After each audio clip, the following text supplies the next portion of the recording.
Here we have a common emitter transistor amplifier circuit, which is already set on the breadboard. We need a DC DC voltage and DC power supply, which is provided by this DC power supply in order to bias the transistor. And also we need an input signal, AC signal, which is provided by this function generator. And this would be a low amplitude AC signal, and then we will have amplified voltage, which is a high amplitude signal at the output. Then by comparing these two and calculating the ratio between the output and input, we can calculate the gain of our amplifier circuit. So now I turn on the DC power supply and turn on the AC function generator. This is our input signal. I want to do the measurement on this to see what's the value for the input amplitude. So I need to use the cursor. Because this is connected to channel 1, we need to change the source for the cursor to channel 1. Now here we have the cursor, putting the cursor at the top and bottom of the signal. Here we have 100 millivolts, exactly as the function generator is showing. So now I want to turn channel 2 on.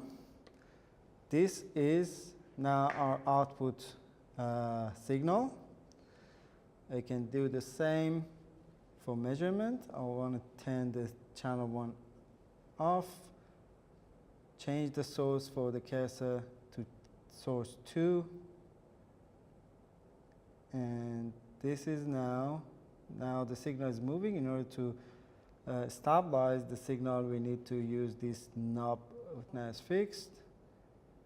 Here we have 5.5 volts as the peak-to-peak value for the output voltage. But as it is recommended in the manual, we need to tune our input voltage amplitude to have exactly 6 volts peak-to-peak value for the output. So I want to change the value of the input signal to, for example, let's say 116 millivolts peak-to-peak. And that is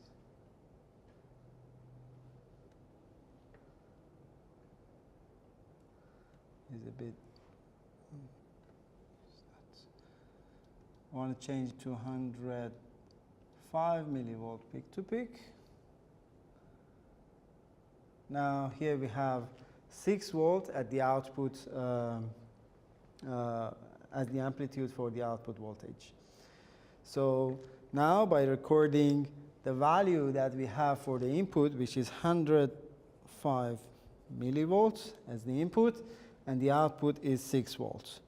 This is exactly at the 1 kilohertz frequency as it's recommended in the manual.